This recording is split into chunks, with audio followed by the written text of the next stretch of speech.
Welcome back to Little Snickers, baby. I'm Mike Rainey. To my left, Cal Dunjala. Hey there, pal. To my other left, Jacob Furman Matera. Hey. Danny Dubs, welcome back, baby. Man, we are... Furman, you're rubbing off on everybody, dude. It's Carrying not me. on. It's not me. My dead Italian Aunt Pat, who I'm not going to channel right now, would say that you put the Maloiks on us. The what? The Maloiks? The Maloiks. It's like bad juju. In what language? Italian, you fucking dickhead. Aren't you Italian? That doesn't sound like an Italian word I've ever heard. Maloiks? It's an Italian thing. Yeah, it sounds like Italian slang. Like gabagool. Sounds like a sketch from a Dr. Demento cassette. You see what you're doing to him, Furman? I'm sorry, Cow Donjala. All right, boys. Listen. I feel terrible because I was blasting music of tonight's stinker when the guys walked in, and John's like, "Oh yeah, I know a ton about this guy." So I think We'll see what I remember. I guarantee you're going to remember a lot because you seem very knowledgeable. I certainly speaking about enjoyed the show. Definitely fell into a Wikipedia hole. But, we don't know exactly who we're going to be talking about yet. All right. So I think there's a couple things that I found that you might not know. I guarantee there are dozens of facts I'm about to learn. All right, you want to flip that coin to see if we can actually do this? What's the opposite of a sponge? Because that's me. I leave here forgetting every single Oh my fucking God. word you said. A Here we rock? go. A rock. Keep thinking while I flip All the right. coin, you fucking asshole. All right, here we go. I'm going to flip this. If I win, we're going to talk about an impractical joker. If you win, we're going to talk about you know who. It's fucking you know who. All right, we're doing it, baby. We're I'm doing so it. excited, man. I'm excited to hear what you know about this guy so you could share that with me. And Innocent. An innocent man. Wronged by the fucking government. Cal, I'm going to ask you to please I wonder what the reconsider. fucking bootlickers out there think of this guy. All these fucking modern bootlickers were probably once standing with, may I say his name, yeah, David Koresh, leader of the Branch Davidians. Imagine having a fucking religion after your last names. Or your first name. Damn, he farted big time. Was it you? Me? I wasn't me, no. Wasn't me. Oh, man. There may be a fart trapped in that couch from the live stream that we just did with Dr. Vincent Van Jarlsberg. Yeah, okay. So if you haven't watched that yet on our Patreon page, check out the live stream we did with the premier cheese fucker expert in the world. Learned a lot. Even the county. All right, boys. So you ready to get into some David Koresh? I sure am. This is exciting. It is, man. Did you know that that wasn't his birth name? I believe that, yeah. How about you, Furman? No, I had no idea. He was born Vernon Wayne Howell. Vernon Furman, you guys could have been fucking pals, dude. Damn. You guys You could have Fucking- jammed together. We could have jammed He together. was quite the musician, man. Dude, that The song song that you I were was playing. There's a song that David rocked. Koresh had. He's got a bunch on the internet, but if you go on YouTube and Danny, can we put this at the end of the episode? Shout out That'd to be awesome. David Koresh's SoundCloud page. Yeah, is it copyright? He went up to that big SoundCloud in the sky. That's probably copyrighted. We just can't Yeah. monetize it. Yeah. Okay. We don't be doing that anyway. But I was blasting David Koresh's song called Madman in Waco. And it's a really fucking cool 80s montage song. Dude, it could have been in Rocky 4. Yeah. It should have been. There's a madman fighting Ivan Drago. Look at that. Yeah, I write Italian fight music. We're doing a shot-for-shot remake. I do it on Fiverr. Any Italian dude that needs to hit his wife, I just write him a quick ditty. There you go, Vincenzo. Knock her out. That's not funny for me. You shouldn't say that. But dude, I was laughing at the name Vincenzo for the record, okay? Not the other thing you said. That was my grandfather's name. I wasn't. Vincenzo Furman? Yeah. Oh my Or fucking great grandfather. God. Yeah. Did What all a of your name. grandparents lose bets? It appears so, Mike. Well, dude, it's kind of hard to surpass fucking Vernon Wayne Howell. You know what they called him for short? Vern? Vernie. Damn. Dude, that sounds like like a really established author. Vernie Howell? No, not Vernie Howe. Vernon Wayne Howe. Like a poet in that 60s area. VW Hal. Mm. VW is already a Beatnik. car. He was beating some of his wives. I'll tell you that much, Jake. Did he put hands on women? I know he was at least verbally abusive to a lot of them. He was probably a rapist, probably a child molester. These are some heavy-handed accusations you're just throwing at the guy. Yeah, I did open this up with innocent on all accounts, so maybe we'll edit that part out. Or just take it easy on the guy, you know? Now, here's the deal. Like, the information that's come out about David Koresh, it's either from people who have left the Branch Davidian compound or the FBI or the ATF agents that were on hand that day. Okay. There's very few people that left the compound, though, right? Yeah. There are some. There's a guy named David Thibodeau, who Played by Kieran Culkin in the movie. Is that really him? Mm-hmm. Oh, wow. Or it might be the other Culkin, not Macaulay? Rory, perhaps. Dude, maybe he should have set the compound up like Home Alone when the agents came in. It'd still be standing. Yeah. Leave the tank, you filthy animal. What they lacked in Rube Goldberg machines, they made up for in weapons. But what I'm trying to say is I think the truth is somewhere in the middle. And I do believe that he was probably having sex with children. I think they allude to a youngish, maybe 15 or 16-year-old girl. Or Yeah, are well, you saying younger? It's rumored that show that I watched. He's sexually assaulted, because there's no way that, you know, even they would want to call it like a spiritual marriage or whatever. If you're having sexual relations with someone who's 10, you're sexually assaulting them. So it's rumored that he sexually assaulted someone as young as 10. It's your boy. I really do love this guy, but fuck. This is not looking good on me. They made him look like a fucking hero in the show I watched. What kind of propaganda did I see? Now, here's the deal. Like, when he was 19, this isn't as bad as like the stuff he later went on to is rumored to do, but when he was 19, he did get a 16-year-old pregnant. Now, I don't know if that's, I don't know, it's normal for the time or not nearly as bad as the 10-year-old girl. So we're going to backtrack a little bit. Relative to this point, his dad was named Bobby Howell and his mom was Bonnie Sue Clark. And where was he born? In Houston, Texas. So not far from Waco. No. Yeah. The dad was 20. The mom was 14. Oh my God. Yeah. He was born into it. Stunting like his daddy. Mm-hmm. And ironically, his father was a carpenter. I say ironically because he viewed himself as the second coming of Christ. Of course, I implied that. Okay. I inferred it. You implied it. Oh, thank you.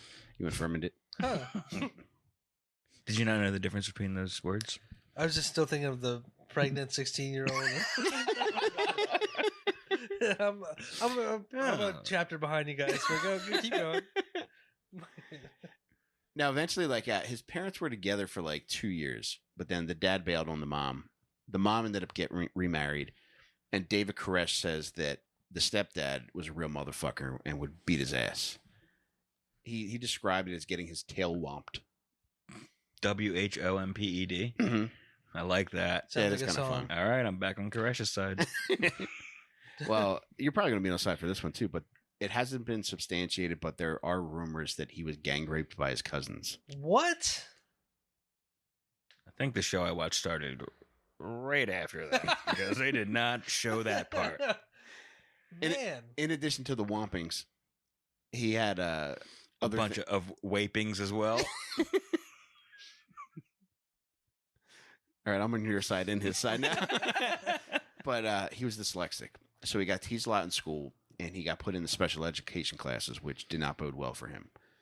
What do you think they nicknamed him once he got in the special ed classes? Horny bitch. Furman? Oh, man. Horny Vernie would be pretty good. Horny Vernie? Yeah. You're basically stealing what I just fucking said. Nah, damn it. Make up your own thing. All right. On the spot. Vernon, what was his middle name? Wayne. Wayne, no brainy. Joy and Wayne? Pump it up. You lost me on that one? The children in his school refer to him as Mr. Retardo. Damn. All right, now I'm on the children's side. We had the same nickname. I wonder if he was like, please, my father's Mr. Retardo. Call me Vernie. Yeah, but these kids are savages. Please call me Ricky.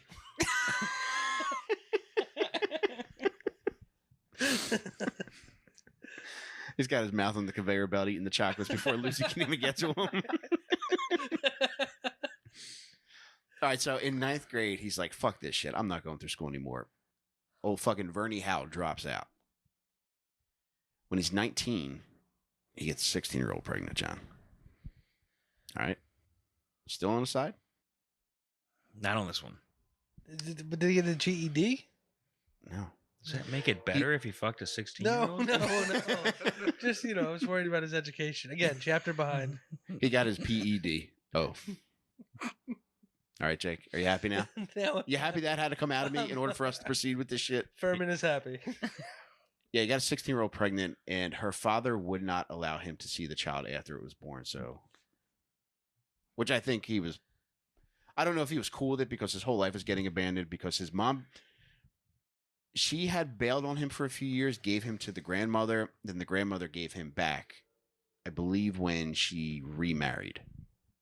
So he's got abandonment issues. After he drops out of high school, he just starts plowing through the Bible. He just starts learning as much as he can, fucking spouting it verbatim. So it sounds as though he's really... What are you about to say, Vermin? I said it's better that he's plowing through the Bible than another 16-year-old. Am I right, John? Than the sophomore class of Houston High School, you know what I mean?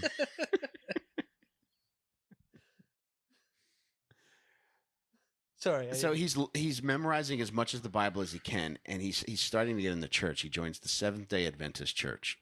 Okay.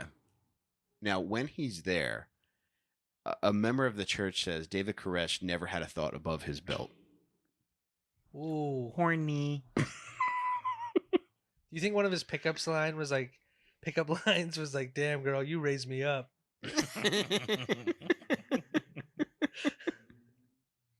Probably for.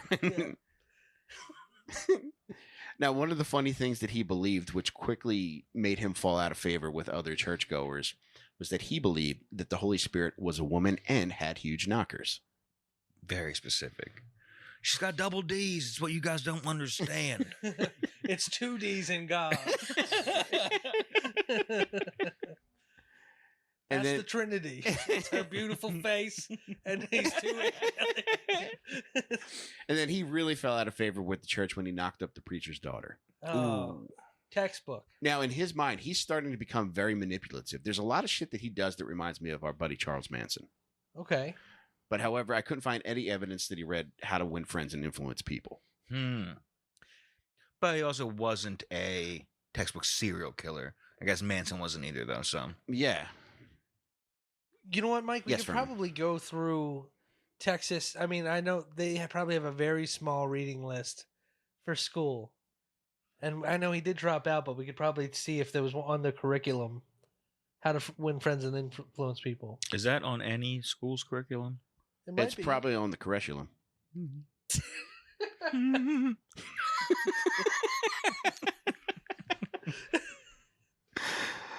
All right, so he really falls out of favor when it's becoming So- a... He gets booted, basically, after Well, he knocks up the preachers. He's been hot and heavy for this girl for a while, and then he doesn't knock her up as far as I know. I think he expresses his desire to do so to the preacher's father because rumors start circulating that they're porking. Damn. And he eventually reveals to the preacher saying, like, look, God's told me that I have to knock your daughter up. And there's nothing anybody can do about it because it's God's word. Yes. Body of Christ. Religion fucking rules if you use it right. Dude, yeah, it's like law. Yeah. Yeah. Sorry, I have to fuck your hot big-titted daughter, but God told me in a dream, so. Yeah, sorry, bro, but the body of Christ is actually hourglass shaped. You know what I mean, buddy? Know what I mean, Vern? I know. There you go, dude. Yeah. I was waiting for us to get some gym in here. So he gets booted, and dude, he ends up going out to L.A. So at this time, he's Early like 20. 20s? Yeah, he's Okay. 20, like 20 or 21. He goes out to L.A. to make it as a musician. And as you guys heard from the song, he's pretty fucking good. He's a singer-songwriter, plays Yeah. guitar. So Rockin' bod. He is kind of handsome too. Yeah, He is. I mean, he's got a lot going for him. yeah. I mean, feel like he chose a look that Mhm. was a classic kind of nerdy look, but maybe I think at the time that was like a John Kruk haircut and big glasses. You know, I think chicks still wanted to fuck guys that look like that True. in the early '90s, late '80s. I could see that, man. Jake, would you fuck guys that look like David Koresh? What would it take for you? Oh man, live Patreon. 2,000 subscribers. 75 viewers. Yeah, that's all it takes. Dude, I found some pretty fun tidbits of information about his time in LA. Initially, he was out there for, I think, about 2 years, dicking around, getting gigs, just hanging out there, just trying to make a name for himself. It didn't really take off. However, he did make a lasting impression on people, and he did lay some roots out there. Even when he went back to Texas, he would routinely go back out to Southern California just to chill in LA.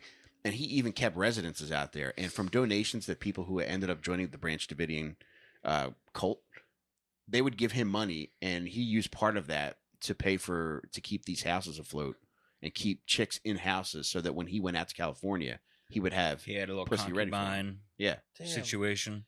This sounds almost close to, if dare I say it, Joe Rogan. Going out to LA, making it, and then moving to Texas and setting up a new life. Yes, who Establishing could forget David Koresh's $300 million deal with Spotify? Have you heard that banger? Yeah, he's probably got to deal with Godify now. All right, so when he gets back to Waco in 1981, he comes back because shit's not really working out in LA, and people did like him out there. There was one guy, I read an LA Times article where they were asking people who knew of him and who still lived there. There was one guy who said that he would lure younger musicians in by either giving them clothes, giving them food, or giving them instruments to play. And he was kind to them, so they kind of took to him. And they said he just had something about him. Again, like it instantly reminded me of Manson. They said within 30 seconds of meeting him, he could have you crying or laughing. Dang. Which, Furman, I think you could do too, considering how we just watched you deep throat that brick of sharp cheddar cheese. That is not true, Mike. You know it. I know it. That is not true. Well, we'll let people who subscribe to the Patreon find out for themselves. Thank you for putting this out there. I did not. I'm not defending it. We didn't even say you ate it with your mouth, buddy. You shoved it up your asshole. Jake may have $4 to say it on fucking live TV. Don't go so fast, John, because Jake may have inadvertently turned our Patreon into an OnlyFans. So we'll find out when we hear from Patreon HQ. But dude, he ends up going back to Waco, and he's tooling around. He's still got a band going. He's fucking hanging out with local musicians, and they're all into the church, and they start hanging out at the Branch Davidian compound. Wait, that wasn't his own religion that he made? Initially, no. Whoa. So he took it over. He like Napoleon. Yep. Wow. So the Branch Davidians, they're an offshoot of another group called the Shepherd's Rod. God damn it. The Shepherd's Rod. Koresh invented that one. So and I don't know if I mentioned, but he had been excommunicated from the Seventh-day Adventists when they kicked him out of the church. Yeah. They didn't just tell him to leave. He was officially excommunicated. Right. Dude. And one funny thing, and I don't know if he did this intentionally, but the Branch Davidians, the Shepherd's Rod, they were excommunicated from the Seventh-day Adventists during the 1930s as well. So they shared that in common. So that might have been something that ingratiated him to the Branch Davidians. Yeah. Mike, do you know what got them excommunicated? More times than not, it was showing them that you could suck your own dick. Huh. Sometimes there were some jokers when they would say body of Christ, they would say gay man. Simple shit like that could get you tossed, Jake. Like you know I was doing that shit in grade school, baby. I love gay men. Danny knows we found the clip. So the Branch Davidians were founded by a guy named Benjamin Roden in 1978. and they had their headquarters at a place called Mount Carmel, which is the compound that you see on the news. Sounds delicious. Yeah. Go on. But other people, other churchgoers that even weren't even a part of the Branch Davidians would go there to chill, to play music, to hang out, and to just love Christ, Jake. Damn. So the compound that everything happened in was Mount Carmel. Mm-hmm. That's incredible. We Wanna only have elaborate? Hershey Park. I'm about to go take over Hershey Park and start a religion. So Benjamin Roden, I'm sorry, I might have said he founded the church in 1978. He actually died in 1978. Oh. So Koresh gets there in 1981, and at this point, the Branch Davidians were left to Benjamin Roden's wife, Lois, who at this point was in her late 60s. Now, David just wants to take all control of this group from her. So he's like, all right, let me start porking this old bitch. He starts laying the pipe down on fucking 67-year-old fucking Lois Roden. Choo-wee, the Piping boy her loved down. the pussy. Gave her the branch. He extended a 6-inch olive branch to Lois Griffin. Pina. And during this time, he's constantly fucking at war with Lois's son, George, who is also a psychotic dickhead. Damn. By 1983, David Koresh is starting to develop his own message, and most of that revolves around him being the Lamb of God and the second coming of Christ. And old lady still alive? She is. She lasts. All right, so this is 1983. She's alive until 1986. So he's fucking her into her 70s. So Wow. put that in your pipe and smoke it, Jake. And when did, Got a light? and when did the everything? I don't want to jump ahead, but what was the? 1993. Wow, that's crazy because usually women last longer. In life or in bed? Both, both, John. Both my wife and I come in 13 seconds. We usually say jinx. Don't say anything to each other the rest of the night. It's not a healthy relationship. There's a vending machine of Coke in the bedroom. You throw a balled up roll of socks at it to get it to ejaculate one. I'm sure there's a different word they use that describes Cokes coming out of machines, but ejaculate seems to work. It definitely did in that situation.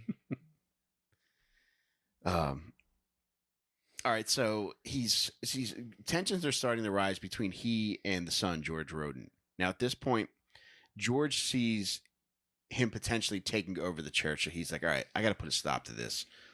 So George tells him with his boys that Koresh and 25 of his followers have to get the fuck out. And they do it at gunpoint.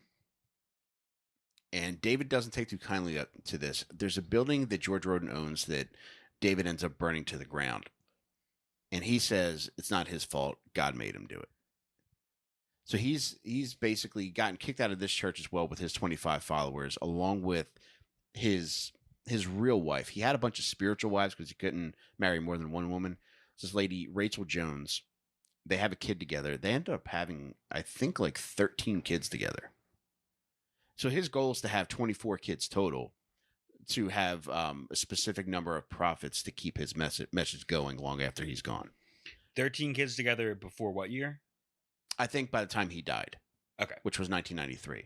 Now, one very fucked up aspect is members of the Branch Davidian compound who had left said that he had taken Rachel's younger sister as a child bride. Is that the 10-year-old that you spoke of earlier? I don't think it's her. I think she was 13. Okay. David, what are you fucking... You're killing me over here, pal. Trying to be on your fucking side. Dude, so they go to... so David and all his boys that got kicked out, they go to Palestine, Texas. Sounds biblical. Damn. You know, pretty strange. And once he's fucking relegated to Palestine, which is 90 miles away from Waco, he's like, fuck it, I'm going to travel a little bit. He ends up going over to Israel. Now, when he's over in Israel... Like Israel? Yeah, not Israel, Texas. I was like, man, spent 40 days there. And He heads to Tel Aviv, Arkansas. But no, he goes to Israel. Damn. And he's meeting all kinds of people over there. So he starts recruiting people from Israel people that are from the UK, people that are from Australia, people that Yeah. are from America to come back to the compound, It's brilliant. to leave where they are in Israel to come back there. Now, one thing that he's doing too is he's convincing these people to forego all their possessions and hand them over to the Branch Davidians. Wow. And it was rumored too that he was able to finance a lot of his travel and a lot of his money to pay for these houses in different cities by fucking draining this Hawaiian millionaire dry. You really just did a milking a man motion. The guy had 2 dicks. That was him adjusting the lay. So I mean, he's got money to fucking travel on. And in 1986, Lois Roden dies.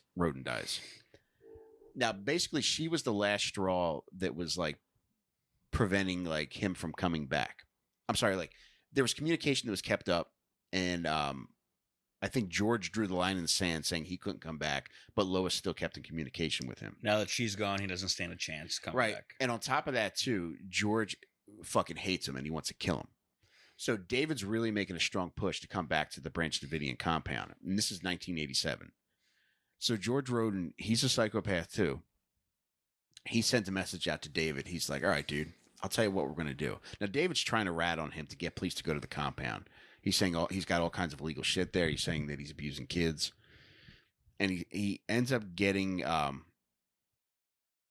he tries to get authorities to go to the compound by telling them this, which isn't exactly a lie.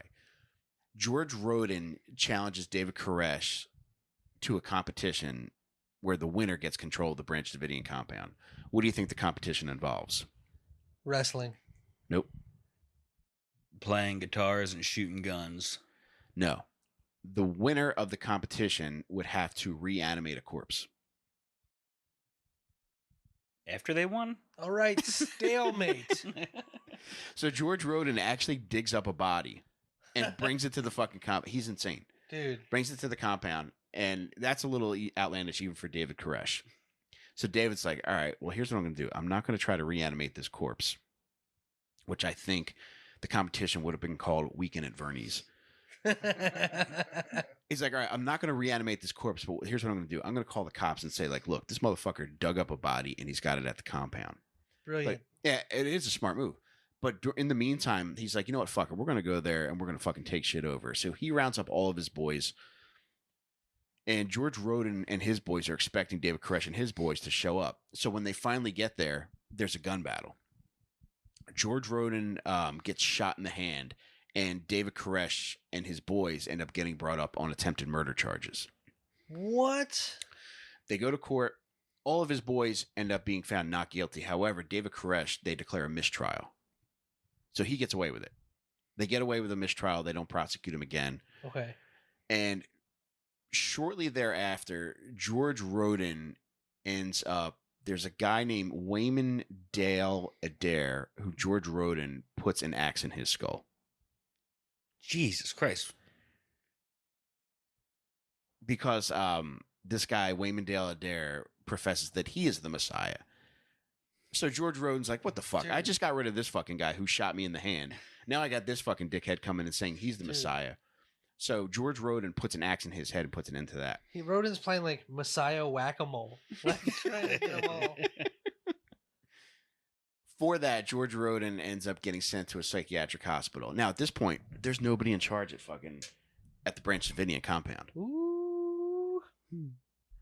All of a sudden, they hear an electric guitar off in the distance. Oh, dude, one funny note about the electric guitars is one of the guys that became one of Koresh's disciples was an airbrush artist. So Koresh had him airbrush all the guitars with biblical scenes on them. Nice. Definitely. Pretty really fucking sick. cool. Yeah. So he's back in favor with John now, Jake. Love that guy. For now. All right, well. Except for his prior Yeah. digressions that I don't agree with. All right, so 19. All right. Oh, wait, I didn't get to this.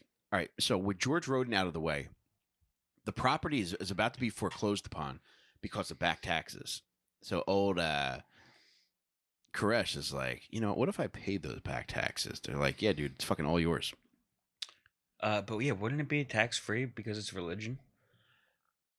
I don't know if all the buildings on the property were considered part of the religion. Yeah. All right. So he's able to get the compound for paying off the back taxes. Okay. So he gets that. He's now in total control of the Branch Davidian compound. Mount Carmel. Mount Carmel Center. And the year is 1990. okay. He at this point he now changes his name from Vernon Howe to David Koresh. Was he already being called David Koresh, or he just does a full? He came up with that. So where David Koresh comes from? David comes from King David of David and Goliath fame. And is that where Davidians comes from as well? Probably, yeah. So I Okay. guess it fits. I thought Branch Davidian was from David David- Koresh's name. Like named after him. No, it wasn't. Because Yeah, the show yeah, you doesn't would assume cover. so. The show starts when he's already taken over. Right. Well, it starts with Ruby Ridge. Okay. And then he's already established the Waco compound. Yeah, it was Mount not. Carmel So he compound. named himself, I guess, after Yeah. that. It'd be like, Muhammad Ali opening up a lunch spot and he would name himself Muhammad after Muhammad cheese. You follow what I'm saying? Does that make any sense? More than I'd like it to. All right, so he gets David from King David of David and Goliath fame. And Koresh is a Hebrew word meaning Cyprus, which was a Persian king, much like my friend John Del Calo here. Ooh. Those sweet Persian eyes. You cannot continue to sit here week after week winking those blinkers at me and not expect me to speak on them. Speak all you want, bitch. All right, so at this point, like I did mention, he's trying to produce 24 offspring, and his wife is providing isn't going to be able to like crank out all those kids for him. You don't say. So what had happened was What a weak bitch. what his plan is. He's got total control over this fucking place now. What he does is he splits up every couple. And he's in control of when they could see each other, when they could spend time with one another. So he's basically taking on a lot of the women for his spiritual wives. Yeah. Puts in a lot of like funny rules too. So there's only air conditioning in his bedroom. He's the only one that could drink beer. He's allowed to have muscle cars. He's allowed to have all the guitars he wants, all the airbrush guitars. He's got a pussy buffet. Meanwhile, the Davidians, they can't have sugar. They can't have processed flour. They cannot have dairy. They cannot have dairy. He says that milk is only for babies. Wow. Wow. Do you need a bottle, Jake? yeah. And another funny thing is they're allowed specific foods together. They can have apples and oranges, but they cannot have bananas and oranges together. I get it. You'd be a good Davidian. Anybody ever Yeah. tell you that? No, you said no sugar. I was like, I'm out. That's a no for me, dog. There was something that one of the guys in that LA Times article that I had mentioned, one of the guys that knew him in LA said he would do weird shit, like warn you against certain things that you shouldn't indulge in. And one of them was laughter. He says, you really got to be careful with laughing too much. I have no idea what that meant. He would have shot me in the head so fast. He probably would have. Yeah. Here's another thing that makes me think he would have shot you, Jake. There was another guy that they interviewed who said that they brought him before David Koresh. And he's like, would you die for Christ? He's like, yeah, I guess. He's like, all right, well, let me ask you this. Would you kill for Christ? The guy's like, nah, man, I'm out. So they said at that point, Koresh turned to the guy that brought him and says, why are you bringing me these weak Christians? Whoa. Yeah, imagine having a guy say that to your fucking friend's face. Jesus Christ. Damn. Back on Koresh's side, baby. Jake, do you think you would be a weak Christian, or do you think you would be willing to die for Christ and kill for him? Die for? Yeah, sure. Kill? Nah. I'm a man of love. Yeah, I'm willing to chill for Christ. Where Koresh really starts getting in some trouble and really starts raising people's suspicions is he starts to get further and further, allegedly, into underage members of the compound. People leave every now and again, and this is where this information surfaces from. And as more and more people leave the Branch Davidian compound, more allegations surface. Now, the two most prominent allegations which end up bringing the authorities to the compound are that he's abusing kids and he has child brides. And that he's running guns. Yes. Yeah. Yeah, that's how they Fact make a lot number of their one money. that I recall from the show. So apparently they're buying and selling guns which I would love to find out, like, what laws they were circumventing in Texas, which brought that kind of attention. Because when the raid happens, the ATF shows up to the compound before the FBI does. Mm-hmm. So it seems like they're more concerned about the weapon sales and seeing what they have there. Now, I'm wondering if maybe there were like local thefts. I don't recall. Like the guns were like their catalytic converter, kind of like at that time. Somebody Yeah. sleeping in like Yeah, that would probably be Yeah. it, man. You think the guns were stolen? I Or are can't you saying imagine. they were used for thefts? No, I'm saying like I have to assume that maybe that's what brought them out, because how egregious could gun crimes have to be, gun sales have to be, to get the ATF to come to your property in Right. Texas? A place that you were born with a gun in your Well, not only that, hand. and I'm also thinking of the high regard that Texans have for land and property. Right. Like, you're not going to fuck with another guy's shit, Yeah. and for the ATF to get involved. Well, I mean, I feel like it's looked at like if the Hells Angels was running guns in Texas. You know what I mean? They wouldn't just be allowed to do whatever they wanted with. They still got laws. You know what I mean? And the fact that it's ATF and it's not local Texas authorities that are, it's federal. So they have the power to go in and just say no. Would you ever consider joining a motorcycle gang? Yes. Which one would you join? The Pink Ladies?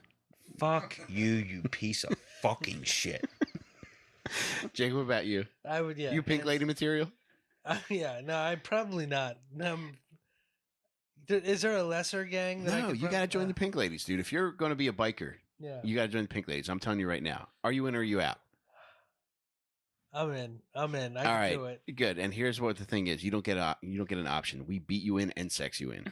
Fuck. We beat you off in. You got to come in my mouth if you want to get in this gang. Keeps talking.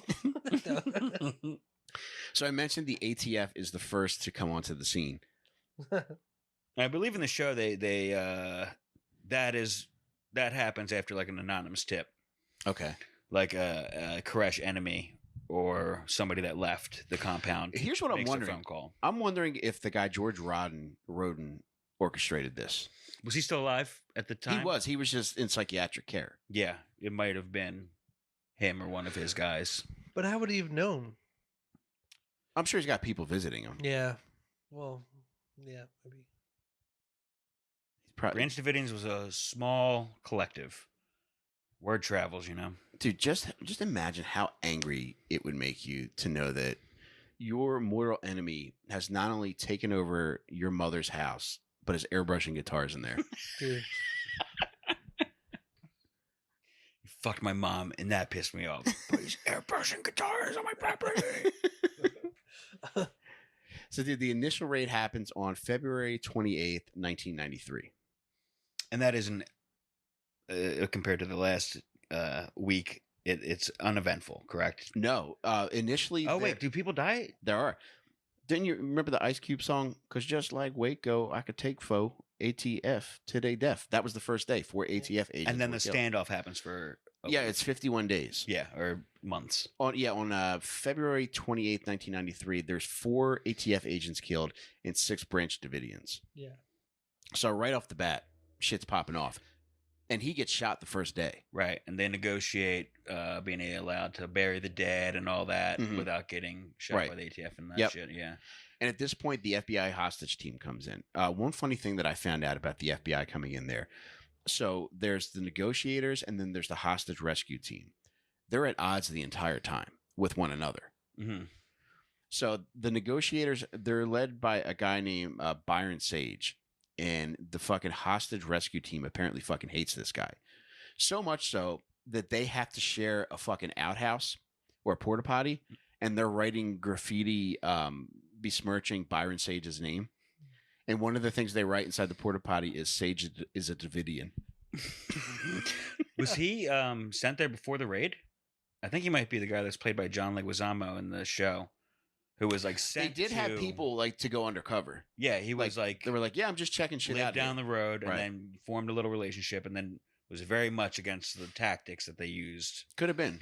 He was Yeah. trying to intervene in the situation and was ultimately not allowed Mhm. to try to cool the tension, you know.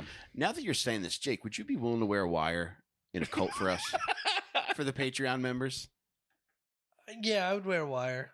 I mean, I'm afraid though if I go to a cult, I'm not coming back. What do you think you would like most about it? Is it the song, the dance, the pussy, Probably just the no milk? Probably the no milk. That's a nice, enticing thing. Trying to cut back on all my milk intake. But I think just the camaraderie, you know? That would be nice. This is contagious, infectious in here with us. Imagine just like 400 bros in neutral earth cut tones. Like, man. Everybody wearing the same shoes. Yeah. Oh, baby. Yeah. Skechers. My Yeah, you got to shop around for your cult. Make sure they got the cool shoes. Yeah. Because some of these motherfuckers have to have Crocs. Don't besmirch Crocs. Fucking piece of shit. Could you imagine? I'm sorry. I guess we can't be Do in you the same think cult. there was a cult out there with the light up shoes like the LA? Yeah. Yeah. They British have to, Knights yeah. lights. Yeah, I wonder. Well, who, Heaven's Gate, they had the Nikes. Hmm. I wonder if any other cults were just like after they saw that footage in the news, where they're just like, fuck, we got to step our shoe game up. The cheese perverts had K-Swiss.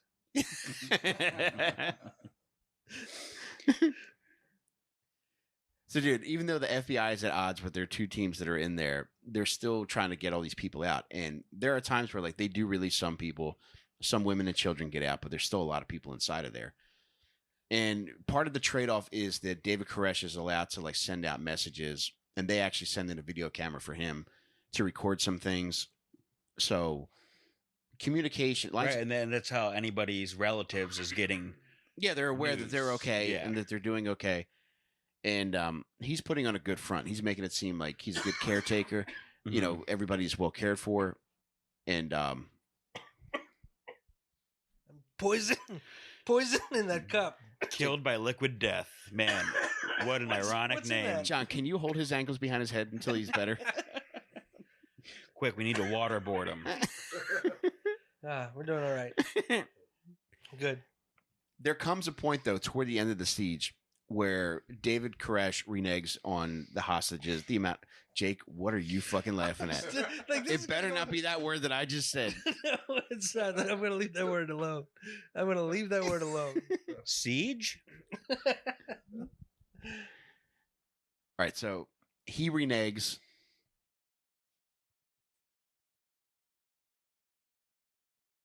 Jake, am I going to be able to finish the sentence where I'm Yes. talking about him reneging?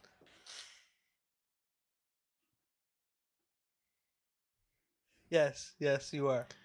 So Koresh reneges. You are throwing two different pronunciations out at this point. Two distinctly different words I'm hearing. Both pronunciations I've heard, Okay. but it's just weird when you switch it up so blatantly. I'm still choking on water, so I can't hear anything. All right. So does anybody know the sign language for renege? Mm-mm. What? Jake, you want to tell us what you think it is? No, I don't. All right. So we're going to proceed. So he reneges on his promise. So I'm starting to think you don't know any sign language at all. I have communicated with gorillas. I'm actually the person that told Coco that Robin Williams was dead. I didn't have to, but Yeah, you I had enough of didn't. that gorilla shit.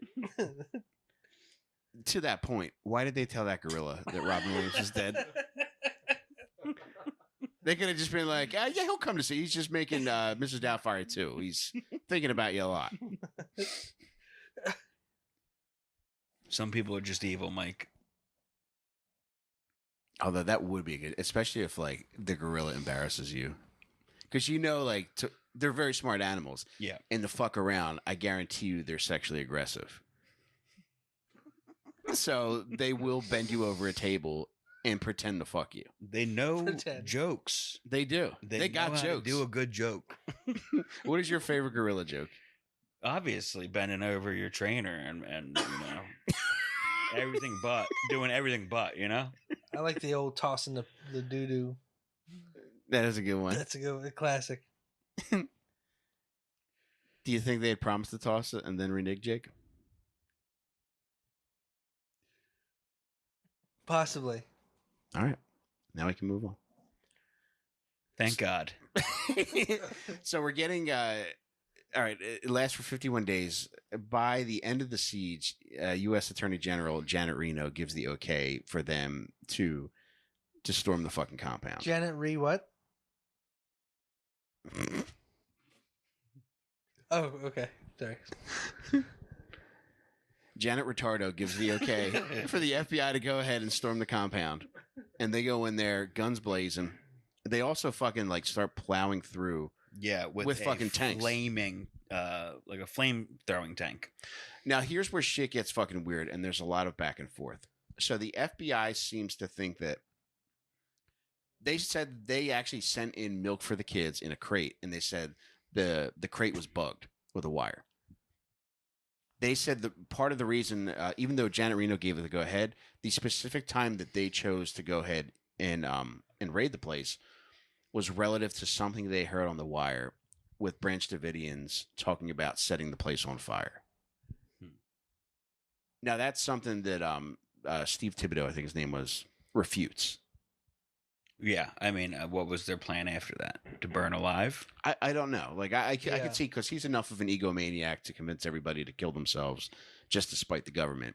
However, I also think that the FBI just wanted it to fucking end, and they're willing to just fucking... They're throwing in tear gas, too, and when the tear gas comes in, fires are being set, gunfire is being exchanged.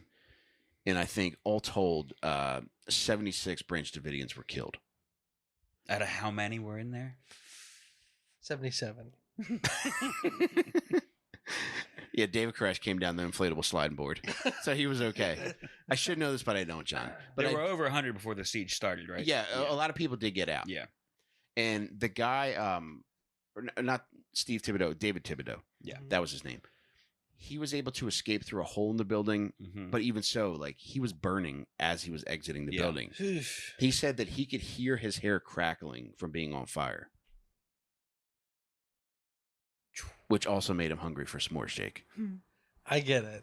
I mean, Yeah. We've all been to a bonfire. yeah. Of note, too, 12 Branch Davidians were prosecuted for fighting with law enforcement on that day where the siege ended. Haven't they been through enough? Well, Ones that had already been released or ones that escaped the...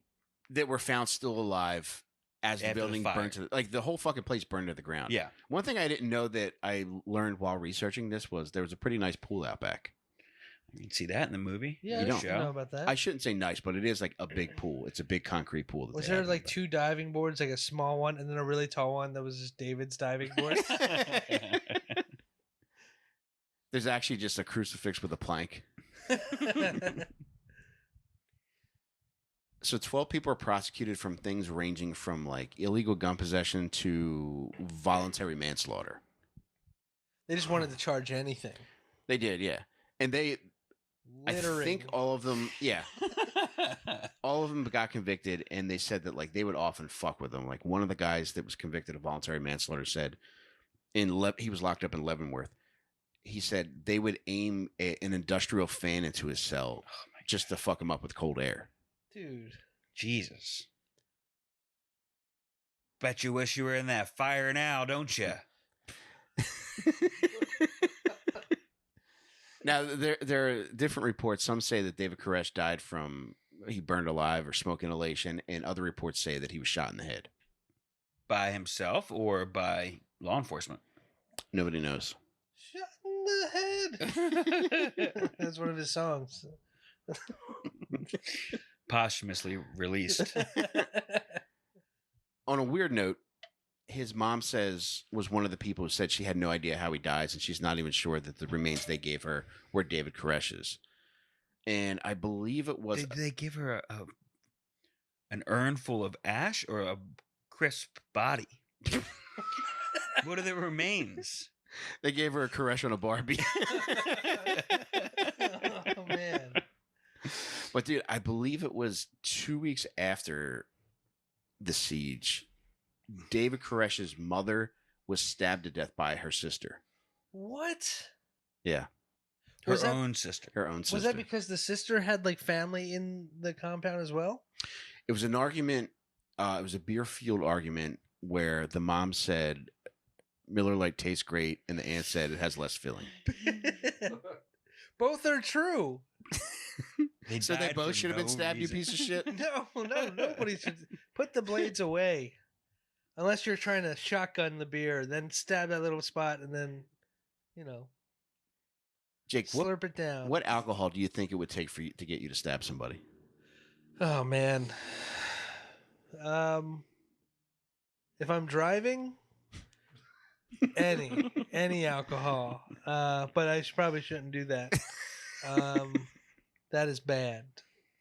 Yeah, no, probably just like O'Doul's or something. Is there one that does it for you, John? Bud Ice. Ooh, baby. That makes me think of throwing up when I'm 19. Yeah, that shit is Yeah. nasty. Although I will say this.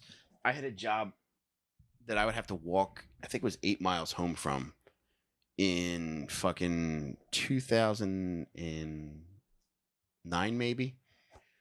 And one of my motivators was that I would reach a place called the Frontier Saloon 2/3 of my way home. And I would get myself 2 24-ounce Bud Ices. Whoa. Wasted by the time you got home. Oh, dude. I was crying nights. Mike, was the actual walk, was it actually 8 miles, or did you get drunk and walk an additional 6 miles? That could have been the case. Yeah. I'm pretty sure it was 8 because I worked in media, and I don't want to Okay. give away where I am now, Yeah. but I'm going to give away my address at some point on this podcast. You I can already just feel have. it. If you want to know Mike's address, all you have to do is ask. Yeah. Yeah, but man, what a motivator. The taste of those sweet beers, baby. Oh, man. You threw up, though? From being like No, I would throw 19? up when I was drinking them. When I first started drinking Bud Ice, we would always get a case of Bud Ice and a case of Zima. And we would have basement parties at my friend Yeah. Tim's house. He was 21 and I think I was 16. This is never a Whoa. sentence you want to say. It's Koresh all over again. But he was Malesh. actually Jake, it's funny you say that because Oh, there was one Yeah, it's time. funny you say Malesh. There was one time where we had smoked weed together, and Uh-huh. I don't know if it was just weed because like it fucked me up really bad. I felt like I couldn't move, and I was in the back seat of the car, and this guy was like nuzzling me for the entirety of the ride, Your friend Tim? and I felt like there was nothing I could do about it. Is Tim still your buddy? It's not the guy I do a podcast with on Sunday nights.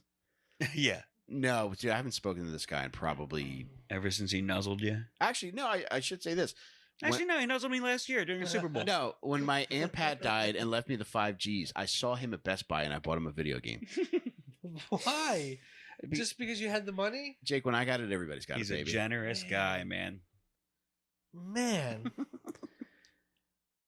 What video game did he choose? He did. I Yeah, told him to send pick me out my- whatever he wanted. I felt like I was taking my son. I'm going to send you my Amazon wish list. Except it was a man 5 years older than you.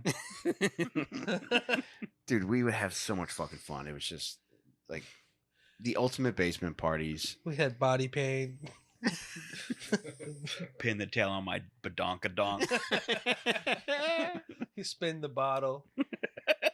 Were you basement party guys? Oh, yeah. Yeah. 7 minutes with Tim.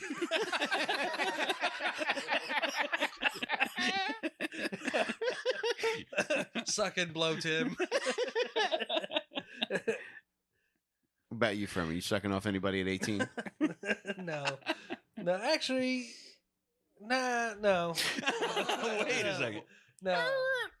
No, I was just like, not that. Not a dude. Just, Tim the Bottle? I was getting rowdy, like, early. You talked about this the other night. Yeah. Yeah, we don't have to get back into it. Please don't. I Yeah. think Tell this me. episode's going to be on YouTube Yeah. for free. Yeah, no, that's why I'm stopping. Yeah. Yeah, you can go on about you. You can talk about No. hey, all the guys you ever sucked off in your John- whole fucking life, John buddy. I Newcomb. won't stop you. John knew Koresh. Yeah. He had child pride. All right. Okay. That's not funny. I've choked on this podcast and now I'm choking on this podcast. Yeah, those were the fucking days, man. Was McVeigh after that? It's- Almost as a result of that, right? Yeah, dude, it's funny you bring him up because, yeah, McVeigh said he was inspired by the way the government treated David Koresh. he was pissed off at the government for those actions, which is like. Although Timothy McVeigh was enough of a psychopath as to where I think he might putting have done pickles on his that. hamburger at McDonald's probably could have got him to blow a building up. And he's the one that like put it right in front of like a daycare, right? Well, there was a daycare inside the federal building. Yeah, and like a bunch of innocent children. I mean, everyone was innocent, obviously, but if you work for the federal government, maybe you're not. Yeah, they had a government. Yeah, they had a government in that daycare. It was a child-run government, student government. Yeah, there was no sharing. That's crazy. So that was the Unabomber, Timothy McVeigh. Was that a different one? That's a different guy. That's Ted Kaczynski. He's another stinker, man. Okay, that's the Oklahoma City bombing. Okay, man, there's so many stinkers. There are, well, McVeigh's an obvious stinker, but Ted Kaczynski, man, he's a scary human being. How did he go about it? What was it, like a giant cardboard package that he was sending, or is it like a letter bomb or some shit? Edible arrangement. All this fruit's gone bad. This fruit is ticking. He would send all kinds of shit, and on top of that, too, he was a big creeper arounder. Like I remember reading a story about a woman and her husband who had a cabin on the property next to his, and she would catch him like peeking at her through the windows. Okay, I'm so glad I was gonna say that I can relate to, and I'm so glad I didn't. Actually, I did.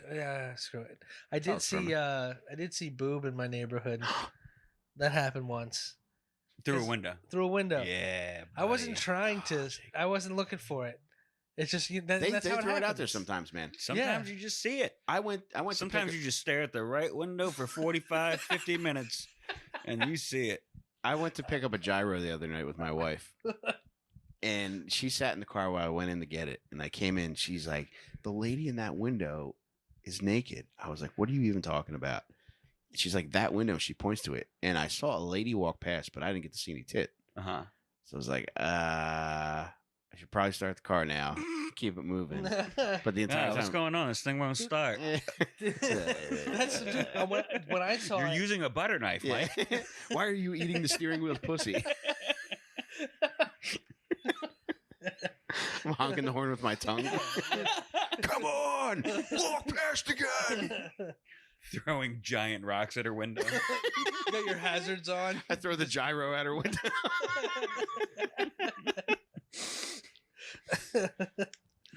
Yeah, when I saw that, dude, I was walking my dog, and my dog just strolls. Like, he doesn't keep a pace. He's just like, I'm going to smell everything in this yard. It's his walk, pal. He's allowed to do that. And that's what, So I'm just like planted there. And you should be a dog attorney, John. Yeah, man. I couldn't move for like 30 more seconds. I'm like, please don't look out the window. Please don't look out the window. That is not my camera out. That's all. Tell my wife about it. I tell my wife about every boob I see. Oh, Jake, you can't do that, man. Attorney at Paul. Yes, dude. You told your wife you saw boobage? Dude, immediately. One time, okay. It ain't a lie if you just keep it to your fucking self, dude. So this is good. One time I live in it doesn't matter. There's a girl who lives next door, and our doors are very close. Mm-hmm. I was in the Bay. I think I was coming back from here one night. Okay. Don't maybe put this on me, Furman. You did this. I was after a show or whatever, and I'm just sitting in my car. I don't know if you guys ever, like, when you drive home, you ever just like sit in your car for like an extra minute, and you're just like. No, there's been a lot of carjackings in my neighborhood. Yeah, that's true. I will say this. It was at probably my unhappiest. Well, I'm very happy, Mike. Okay. How dare you? I'm not insinuating that. Or I'm not inferring it or whatever fucking John's words were. So, like, within 2 minutes or 10 minutes of me sitting in my car, this other car comes flying in. It's not my neighbor's car. It pulls up next to me. I'm like, what the fuck is going on? And it's a car full of her friends. Her, like, young, like, decent looking friends. I'm like, all right, I've seen this movie, buddy. Yeah. And then the girl comes out who I hadn't seen. It was her and her boyfriend lived there. Hadn't seen the boyfriend in like a month. Wasn't expecting anything. Just thought he was working. She comes out. Apparently, I guess they had a breakup because she was dressed very nicely. Again, this is free on YouTube, so I have to watch myself. Nice ripped jeans and all that stuff. And as she starts walking out, all the girls in the car go, woo, woo, and then one goes, trying to get that dick. And as she's saying that, I'm opening my car door. Were you like, yup? Furman Retardo. Yeah, call me Ricky. No, dude, I just it was incredible. And I went up and just told my wife immediately. And then every time Jake, we why do see you her, do we that? say it. We don't say it to her. Like, What do you say? Trying to get that dick. Trying to get that dick. Well, that's a funny thing to say Yeah. or to tell your wife. But yeah, You you're keep allowed to titties to see yourself, tits. John? Yeah, I got them all right here, buddy. They're just for me. Take them out for me. Undo your pants. Let me see them titties. The titties stay here, pal. So it was the first time I ever saw porn. I immediately ran and told my mom. No, Jake. What Yeah. the fuck is wrong with you? Dude, it was crazy. Jesus Do you guys remember Prism? Christ. Yeah. Why am I Dude, that- divulging all this, by the way? Jake, that might have been my first one, too. I saw Yeah. a movie called Burning Snow on Prism. Oh, dude, see, that's the get you with the title. Mm-hmm. Mine was Wild Cactus, right? Starts in the desert, very slow pan. I'm like, what is this movie? Wild Cactus. I've never about? seen a desert so wet in my life. And they pan into this house, and it's very hot in the house. I could tell because the refrigerator and freezer doors open because they're trying to cool. And then this very sweaty woman comes in, and I'm like, oh my god, she looks hot. She has fans going and everything. She must have gone on one hell of a hike. Yeah, she goes into the freezer. I'm like, what's she doing? She's fingering around the ice, cubed ice, pulls one out. I'm like, what's she gonna just eat ice? That's weird. And she unbuttons her shirt and starts rubbing it all over her nipple for like 10 minutes while like a saxophone plays, and it's just like slow pan shots. I'm like, this is the best night of my life. And I'm like, I gotta tell my mom about this. she got home like an hour later, and like I don't even know. I think I blacked out after seeing that. Were you rubbing ice on yourself in the kitchen? It's not doing the same thing. yeah, dude, that's how their nipples could get hard. Like it From would- her or from yeah, you trying yeah, it afterwards? No, From your mom's reaction? dude, watching, just seeing the girl on TV, and then just I was like, whoa, look at that! And it's like her nipples got boners, and then like I went, and it worked on me too. And How just- long were this lady's nipples that it was that obvious? No, they weren't long. They were nice. They were very is supple the word, I guess. I don't know. That sounds like the creep word, but anyway. So my mom came home, and we used to have the computer room in the basement. She's just Not playing anymore, baby. she's just playing like jazz ball or something, and I go downstairs, and I'm like I'm like, Mom, I saw a movie. I saw like this lady put ice on her boobies. How old? I was 23. probably. It was the night before my wedding night. It's my son's second birthday. I think it was like in first or second grade. All right. Furman. Yeah, and I mean, I tell her this in great detail, and the whole time she's just glued to the computer, just playing A like, true gamer. yeah, just like and just like did not care at all. I was like, oh man, yeah, All right. Well, at least you didn't get like in trouble, or and it's not like a weird nope, memory of her trying to explain how tits get hard. yeah. Thank God that's not a thing. Damn, Yeah. Furman. She handled it, I think, the best way you could. Just By ignore ignoring it. it. Yeah. It all allowed right. you to become an Alright. adult pervert. Yeah. Great move. Prism. I feel like that was a Cinemax's game. This is Prism was yeah. basically just an HBO. It was like, Father, right? yeah, like local HBO. Okay, because yeah, HBO has to have tits, right? The Cat House or whatever. Oh, yeah. Yeah. Oh yeah. They pull Yeah. out some tits on Taxi Cab Confessions sometimes, right? They do. People would like get full on have sex. And In the they- cab? Yeah. I feel like okay. I remember Like that. I mean, it's not like a bang bus or anything. Right, like they don't that. show penetration, but Yeah, but you just you see know two what's fingers. happening. Why did you Yeah. say that like a Marx brother? He was watching Fuck Soup. That's a deep cut. Yeah, No, you'll it's have to explain it to me after the show's over. not. Marx, there's like a bunch of Marx brothers behind like a little white girl. Jesus, a little white woman. Let's just Yeah. that's- Yeah, I remember watching Burning Snow. That might have been the first porno-ish movie I saw. And I was so asleep. funny that you remember the names of these. I'll never forget because it was a similar reaction. Like I could not understand what I was seeing, Yeah. but I knew that I could not turn away from it. Yep. I knew because I was sleeping at my aunt's house and she would sleep on the couch. She had like a sectional. She would sleep on one side, and I had a bedroom, but like I would often fall asleep on the other Watching sectional. TV, yeah. Yeah, we fell asleep probably watching the fucking Flyers or Sixers, and I woke up in the middle of the night, and Burning Snow was on, and I was just like, Did you see the credit or the titles card? Is that how you know the name? yes, Okay. yeah, at the end. Because there was not like Well, a she TV also had a guide, TV guide, too. channel. She, oh, well, no, she old had school. like the flip TV guide. yeah. You couldn't hit the info. Jake, on the now that I'm saying remote. this, I told her and my mom too, because I remember them laughing about it. I told you, dude. It's And it became a joke, and it wasn't like How that. old do you think you were? Maybe the same age. yeah. Damn. I remember, because now that I'm talking about this out loud, I remember it being like a running joke between my mom and my aunt. And then eventually my sister got onto it. Like, yeah, he's probably watching Burning Snow. It's like, Oh my God! They You even used the fuck. title to fuck on you. yeah. But I remember watching that and Revenge of the Nerds too. And Revenge of the Nerds like wasn't as bad as Burning Snow, but there was a lot of titties. Are there really? Yeah. Oh shit. Fuck yeah, dude! I'm gonna go rent Nerds. Imagine going and paying $9.99 to rent Revenge of the Nerds instead of just beating off to Pornhub. I heard there's tits in here. Yeah, you just got to dig for them a little bit. You'll find tits.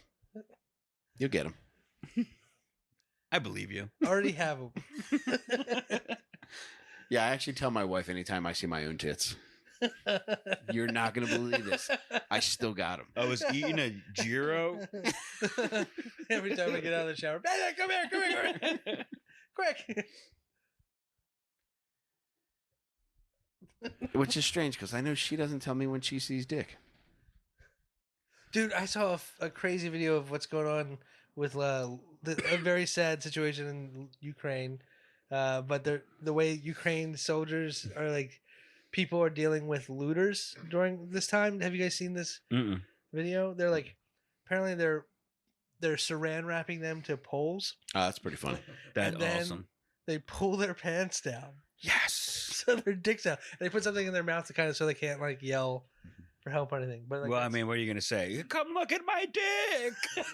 Please, someone, come look at my dick. Please, come help, but close your eyes for Christ's sake. Eyes up here. Don't look at my dick. I've never done a Ukrainian accent before, That's but I really have to good, say, dude. I nailed it. Are your windows open? Your neighbor's about to get a knock on your door. I heard there's something I need to look at. The property values are plummeting in this fucking neighborhood thanks to this goddamn window being open. That is a very funny prank. Is Bam Margera leading the troops out there? Yes, Jeff Tremaine directing this war.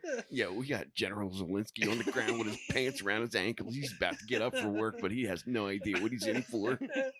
Dude, I was like, there's no way this is a real thing, because they're showing it happen to one guy, and then the camera turns and there's another guy with his dick already out. I was like, oh, this is great. Ugh. More than one way to skin a cat, Jake. Oh man. How much are tickets to Ukraine? They gotta be pretty cheap right now, right? Are they saran wrapped below the waist, or is it just their No, arms? the torso. So like up here. But dick out. Yeah. Dick and Are their cheeks out. arms contained? Yep. Yeah. Yeah, Amazing. Otherwise you just unpeel it. Man, So they'll that's get tough. out eventually. What'll get you saran wrapped? Stealing anything? Yeah, I think they were trying to deter looters, from what I read, which it You got to could've be been- a real Ukrainian piece of shit to use this time to get a free Samsung 65-inch UHD 4K available now at Zinsky's Crazy television. Zinskis. Prices were already low, but now These prices are Ukraine.